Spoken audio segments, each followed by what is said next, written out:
DETV News is sponsored by Newcastle County Government. As flood recovery efforts continue in the city of Wilmington, officials announced new funding available for flood victims. We've got the details. There's a big change in Newcastle County's law enforcement leadership. And the pandemic won't stop Santa from coming to town this year. We'll explain. Those stories, along with local sports and weather, straight ahead.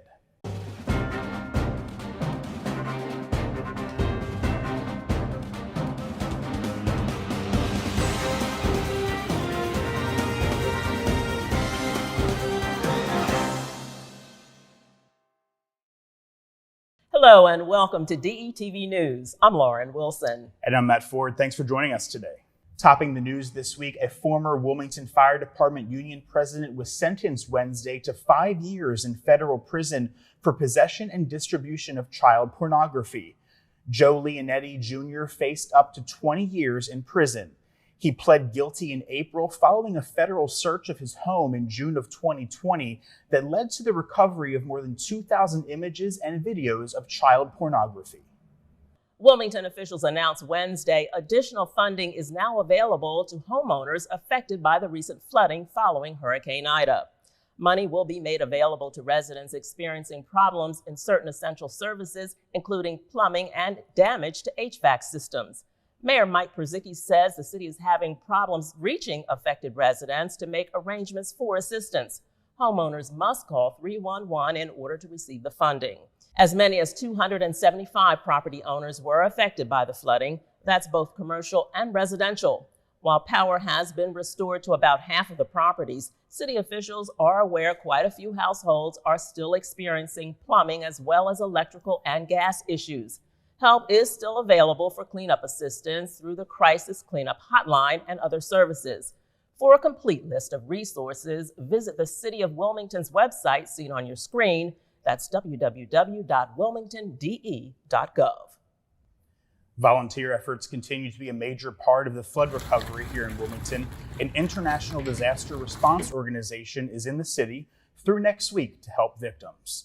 Those volunteers are part of an international group made up of retired military volunteers called Rubicon.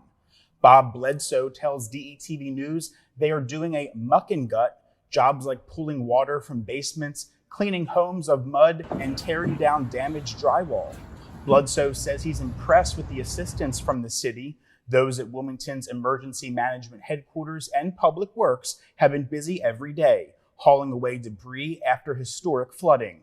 But mostly he's been moved by the victims of the flood. And it's just been a welcoming environment. From all the neighbors have been real friendly, helping each other out. We like to see that as well. So it's been a great community to work with. The group, which has thousands of volunteers, focuses on rural and urban populations struck by disaster that frequently do not have the resources or insurance to quickly recover. The challenge for many Wilmington residents to recover is apparent to Toby French, chairman of the Delaware volunteer organizations active in disaster known as DVOD. Are not going to be able to wait for the long-term federal relief process, so they need help soon. French said his organization is focusing on raising funds, some of which have already been collected by the United Way of Delaware, Reach Riverside, and other local donors. The greatest need, officials say, is finding places where people can stay until their homes are made livable again. At least one volunteer doesn't need a title or agency behind her to help her neighbors. Stacey Henry has been a one-woman clearinghouse for donations and supplies. First stationed at the emergency center opened at the Police Athletic League on North Market, Henry helped a family with 4 children find food, shelter, and even diapers and shoes for the baby. After her telephone number was published shortly after the flood, her phone has been ringing off the hook. I didn't have a plan. All I had was a vision of how I could help and the adrenaline to carry it through. Henry said though the calls have slowed to about 10 per day, the need is still great, as many residents have hotel rooms until tomorrow, and she says the needs of families were not met in the first few days of the disaster.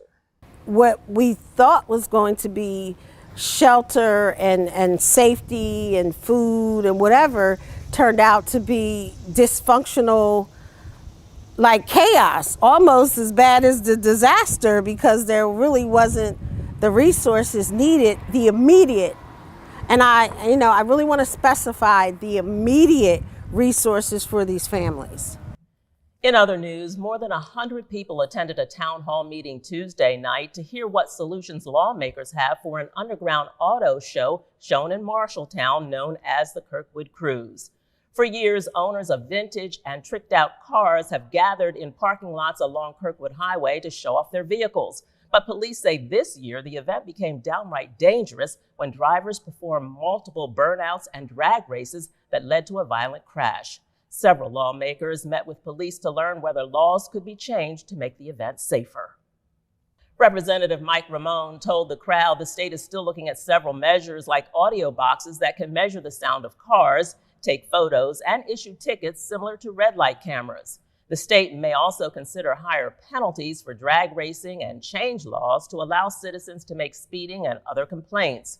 Currently, a police officer has to witness an infraction in order to issue a ticket. So I truly think we're going to see in Dover in January some of these modifications. State Police Captain Jennifer Griffin says she would like to shut down Kirkwood Highway to one lane when the cruise occurs in the future because this year her unit was down officers and outnumbered by the crowd. We've been engaged. We equally agree with you. This is an issue. Residents asked questions about how the event became so out of control, but expressed support for the police and thanked lawmakers for their efforts.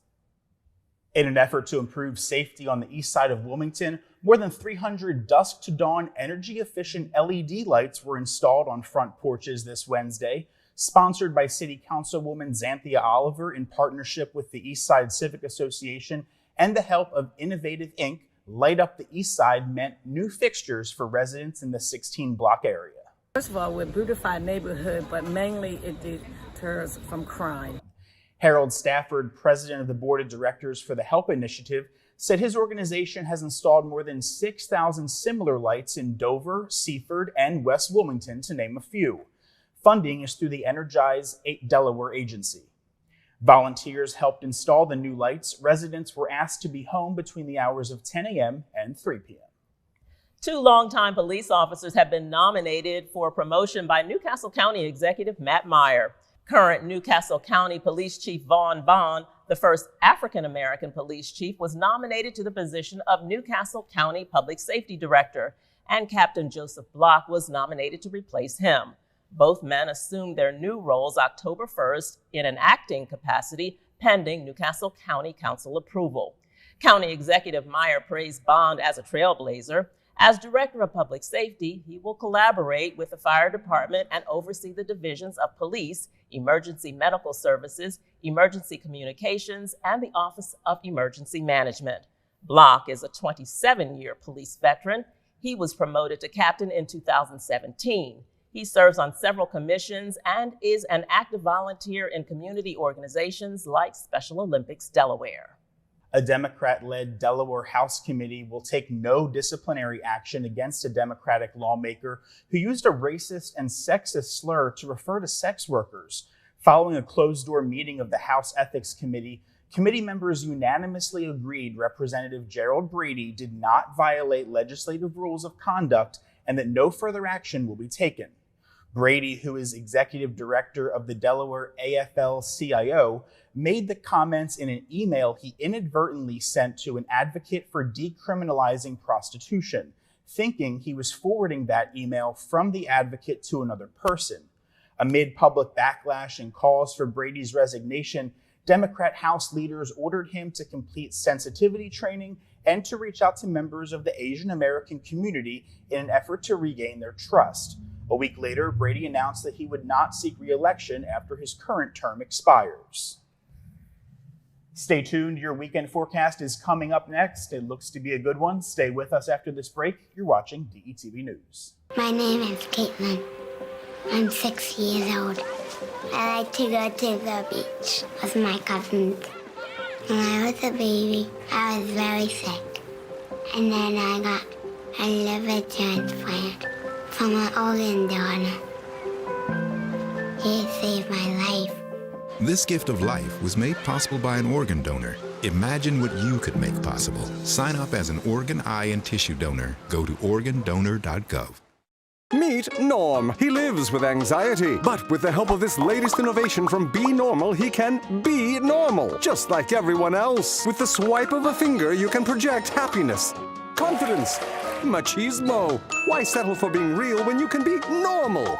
The Normal Maker, new from Be Normal. This item doesn't really work because there's no such thing as normal. We're all different. What we like, how our brains work. In fact, 1 in 5 of us live with mental illness. Don't filter who you are. Start by talking to someone you trust. And remember, there is no normal.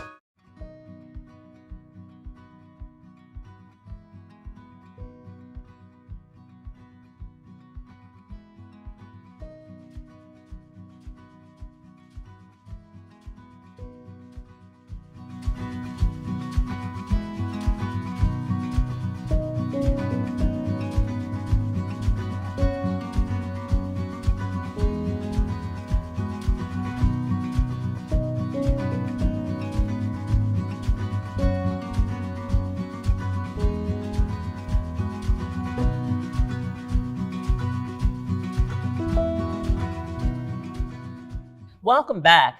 The Food Bank of Delaware is holding a mobile drive-through food pantry in Newark tomorrow. The event is open to Delawareans only. Residents must bring proof of residency, such as a state-issued ID or a utility bill. Those who attend should make sure their back seats or their trunks are clear so that volunteers can make for easy loading. If you plan to attend, you must wear a mask. The event, which starts at 11 a.m., will take place at the Delaware Tech Stanton campus at 400 Stanton Christiana Road. The food bank expects to serve about 750 households during each event. You must register in advance on the website, which is seen on your screen.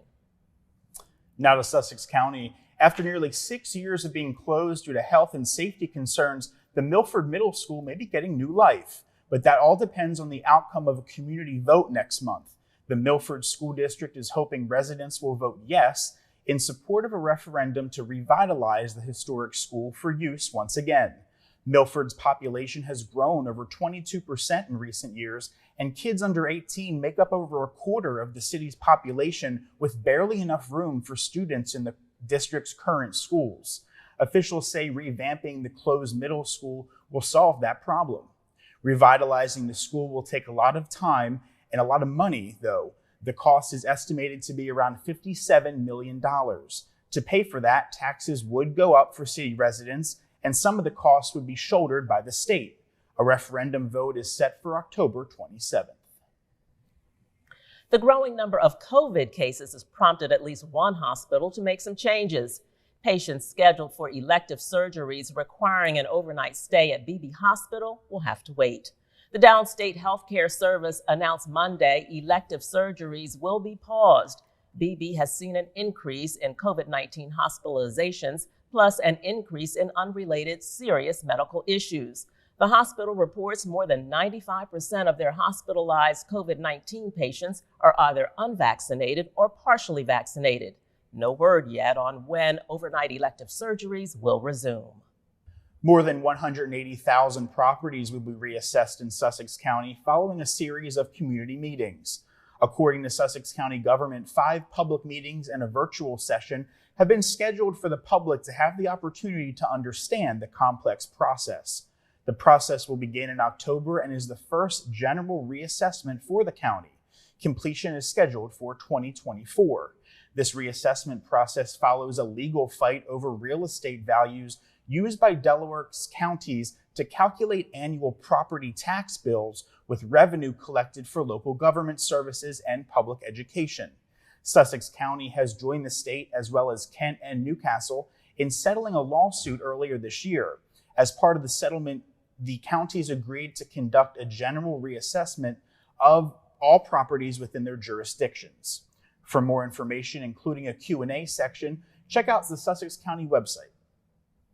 U.S. News and World Report announced Delaware State University has risen to number 10 nationally among all other historically Black colleges and universities. This marks the university's return to the top 10 for the first time since 2014. The school also retains its ranking as the 3rd top public HBCU in America. DSU was also recognized for leading the HBCU community in its percentage of international students. U.S. News noted that specific strengths setting DSU apart from other HBCUs included faculty salaries, small classroom sizes, the increase in research funding, all of which ranked above average. And a historic promotion ceremony was held Saturday at the Newcastle County Air National Guard Base. Colonel Thornton Landis joined the Air Force in 1995 and currently serves as the staff judge advocate at the Delaware State Headquarters. She has also served as defense counsel and legal advisor for military members in the Mid-Atlantic region. She teaches family law at Manor College in Jenkintown, Pennsylvania, and volunteers for Veterans Court in the Philadelphia Court of Common Pleas. Congresswoman Lisa Blunt Rochester and retired Brigadier General Ernst Talbert gave remarks at her promotion ceremony. In another historic first, Dr. Valencia Cade, the first African-American superintendent of the Capital School District, spoke Sunday at a women's leadership celebration. In a speech entitled Surging the Audacity of Hope, Dr. Cade delivered a powerful message. Dr. Cade has served in a number of leadership roles in her 35 years in education, rising from a teacher in Brooklyn to her present position as head of the Capital School District. She is an award-winning author and radio personality and has led school turnaround and reform efforts in a number of school districts, including the Christina School District. And Wally Goose and members of the Wawa team visited McCullough Middle School last week as part of its month-long Cheers to the Classroom tour. To show appreciation for those who educate, guide, and inspire children across its entire operating area, Wawa presented a check to one of the teachers in support of her local projects. Wawa created a $25,000 fund to support schools throughout its 7-state chain. Teachers were able to submit requests for funding. It's the company's way of honoring educators. Wawa is also offering any size coffee for free of charge throughout September for teachers and school administrators, and is allowing each of the company's 940 stores to pick a school that will receive free 50 Sizzly coupons, 2 boxes of coffee, and 50 heart-shaped apple-filled donuts. 5 Delaware students were selected for the annual Bank of America Student Leaders Program, a paid internship that includes learning workforce skills, leadership, and civic engagement. The program recognizes 300 community-focused juniors and seniors from across the United States annually. The Delaware student leaders who engaged in the 8-week program work closely with the United Way of Delaware to help plan a racial justice youth summit along with other programs. The students were from Concord High School, Cab Calloway School of the Arts, Tower Hill, and the MOT Charter School. We're going to take a quick break, but when we return, Nick will be here with all the latest in local sports, so don't go away. You're watching DETV, Delaware's trusted news source.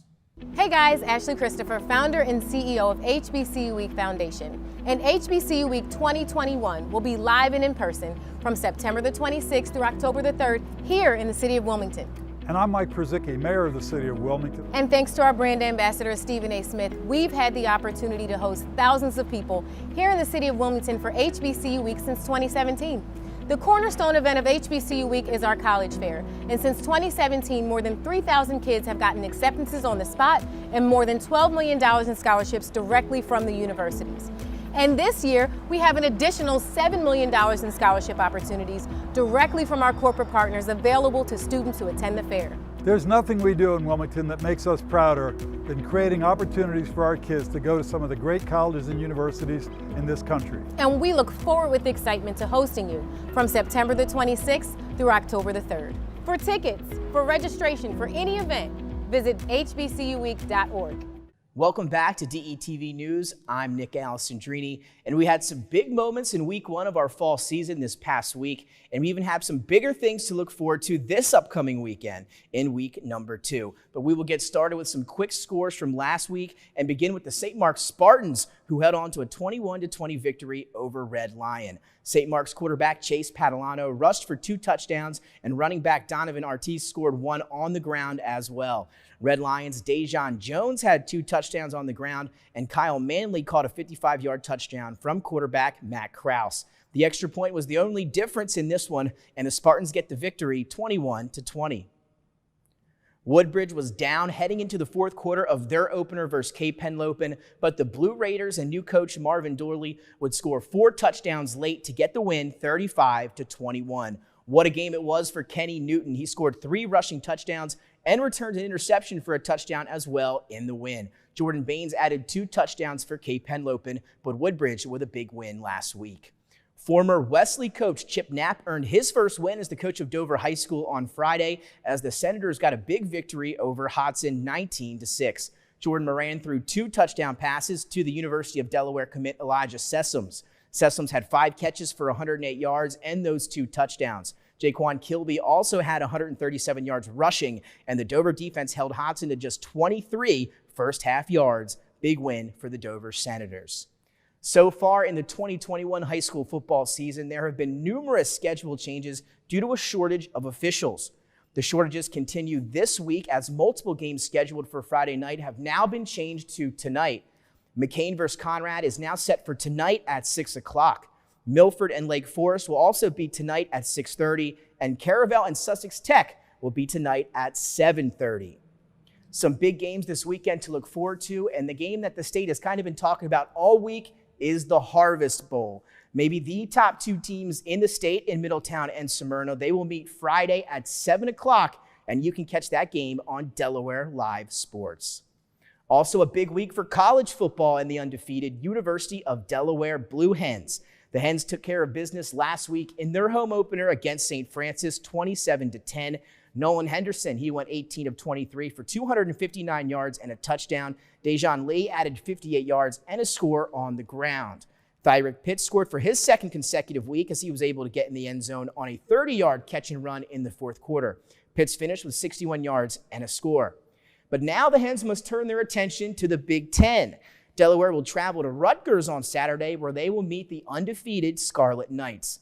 A huge game for the Hens as they look to take down a Power 5 team. Coverage begins at 2:30 p.m. on 94.7 WDSD. Coming into the season for the Eagles, there was a lot of skepticism surrounding second-year quarterback Jalen Hurts and the Eagles as a whole. Many predicted a season with 4 or 5 wins, but there was a lot to get excited about on Sunday when the Eagles began their season 1-0 with that big win over the Atlanta Falcons. Jalen Hurts looked very impressive, and the Eagles dominated in all aspects of the game to earn that 32-6 victory. But a new test this Sunday when the Birds will welcome the 1-0 San Francisco 49ers to the Link for their home opener. Kickoff is scheduled for 1 o'clock on Fox. A big matchup on the volleyball court on Tuesday as 2 top 5 ranked teams in St. Mark's and Friends battled it out. The Spartans would go on to get a 3-1 set victory over the Quakers. The Spartans would drop the first set but would respond with 3 straight set victories, and they remain on top of the volleyball rankings. Jurkovic had 23 kills for the Spartans, and the Spartans get the victory over Friends 3-1. So that'll do it. We'll be right back with more DETV news after the break. Welcome back. Plenty of people will be happy to hear the Wilmington Christmas Parade is back. After having to cancel last year because of the pandemic, the city of Wilmington and the Wilmington Jaycees announced this week the 57th annual Christmas Parade will go on November 27th. The parade is traditionally held the Saturday after Thanksgiving in conjunction with the Small Business Saturday. The parade will feature floats, antique cars, local celebrities, community groups, marching bands, and of course, the star of the show, Santa Claus. The parade runs on Market Street and starts at 11 a.m. And finally, speaking of parades, the 45th annual Hispanic Festival and Parade was back this year, held on West 4th Street in the Hillside neighborhood of Wilmington. It was a big hit right here in the city. There was dancing in the streets, colorful costumes celebrating Hispanic culture, floats, and musical performances. Elected officials, including Governor John Carney, joined the parade that was followed by a festival. The parade opens the celebration to Hispanic Heritage Month, which runs from September 15th to October 15th. Congresswoman Lisa Blunt Rochester was another elected official who attended the parade. Clearly, she got really into the spirit here, as you can see.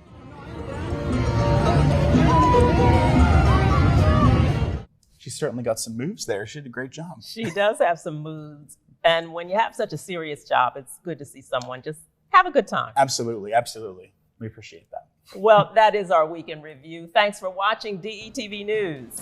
Be sure to check us out all across social media. Stay well, and we'll see you next time.